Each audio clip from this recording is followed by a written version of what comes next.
તો માત્ર સુરતમાં જ આ પ્રકારનું મિશન છે એવું નથી। સુરત બાદ રાજકોટ કોંગ્રેસના ઉમેદવારોને પણ અજ્ઞાત સ્થળે લઈ જવાયા। પ્રથમ વખત ચૂંટણી લડતા ઉમેદવારોને અજ્ઞાત સ્થળે લઈ જવાયા। રાજકોટ કોંગ્રેસના 20થી વધુ ઉમેદવારોને અજ્ઞાત સ્થળે લઈ જવામાં આવ્યા। રાજકોટ શહેર કોંગ્રેસ પ્રમુખની એબીપી અસ્મિતા સાથે ટેલિફોનિક વાતચીત।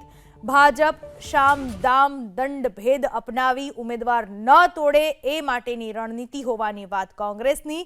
2 દિવસ પહેલા અમારા ઉમેદવારોનો સંપર્ક કરવામાં આવ્યો હતો એવો દાવો કર્યો રાજદીપસિંહે। પ્રશાસન અને પોલીસનો ઉપયોગ કરી ઉમેદવારોને તોડવાનો પ્રયાસ થઈ રહ્યો હોવાનો પણ દાવો કર્યો રાજદીપસિંહે। રાજદીપસિંહે દાવો કર્યો કે અમારા ઉમેદવારોને તોડવાની કોશિશ કરવામાં આવી રહી છે અને આ માટે સામ દામ દંડ ભેદ બધી જ વસ્તુઓનો ઉપયોગ કરવામાં આવી રહ્યો છે। આ વિશે વધુ માહિતી આપવા રાજકોટથી અમારા સંવાદદાતા જોડાઈ ચૂક્યા છે પરાક્રમસિંહ જાડેજા।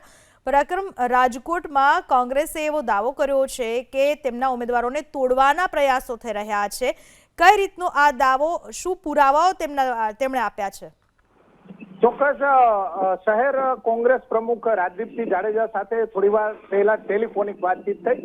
અંદાજિત 25 નવા જે ચહેરાઓ છે કે જેમને ટિકિટ આપી છે એવા ચહેરાઓને અજ્ઞાત સ્થળે લઈ જવામાં આવ્યા છે। આગામી 15 તારીખે ફોર્મ પાછા ખેંચવાનો છેલ્લો દિવસ છે।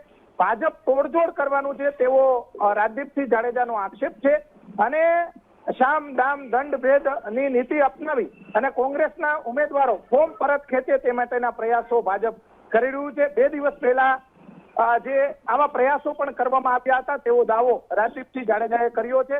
તેમનો સંપર્ક થોડીવાર પહેલા જ કર્યો હતો ત્યારે અજ્ઞાત સ્થળે કોંગ્રેસના 20 જેટલા ઉમેદવારો છે કે જેમને લઈ જવામાં આવ્યા છે। જે ચહેરાઓ નવા છે અને રાજકારણનો વધુ કાંઈ આ ચહેરાઓ અનુભવ ધરાવતા નથી તેવા ચહેરાઓને શામદામ દંડ ભેદ અપનાવી તંત્રનો ઉપયોગ કરી અને આવા ચહેરાઓને તોડજોડ કરે, ફોર્મ પરત ખેંચી લે, પ્રલોભનો આપે, આવું ન થાય તે માટે કોંગ્રેસ દ્વારા 20 જેટલા આવા જે ઉમેદવારો છે તેમને અજ્ઞાત સ્થળે લઈ જવામાં આવ્યા છે।